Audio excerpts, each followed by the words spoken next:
21শে ফেব্রুয়ারি মহান শহীদ দিবস। আমরা আমাদের জায়গা থেকে আজকে পুষ্পস্তবক অর্পণ করেছি। আমরা আমাদের জায়গা থেকে মনে করি সেই 1952 সাল যখন আমাদের পূর্বসূরীরা রাজপথে ভাষার দাবিতে নেমেছিল, তাদেরকেও বাধা দেওয়া হয়েছিল, প্রতিরোধ করা হয়েছিল, 144 ধারা জারি করা হয়েছিল। কিন্তু যৌক্তিক দাবিতে লড়াই করা যখন আমাদের রক্তে, তখন রক্ত দিয়ে, জীবন দিয়ে আমরা আমাদের ভাষার দাবি আদায় করে নিয়েছি।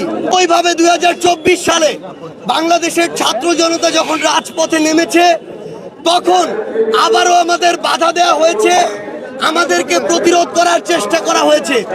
কিন্তু যৌক্তিক দাবিতে আমাদের গর্বিত উত্তরসূরিদের মতো আমরা আবারও রক্ত দিয়েছি, জীবন দিয়েছি। আমরা স্বৈরাচারকে বাংলাদেশ থেকে উৎখাত করেছি।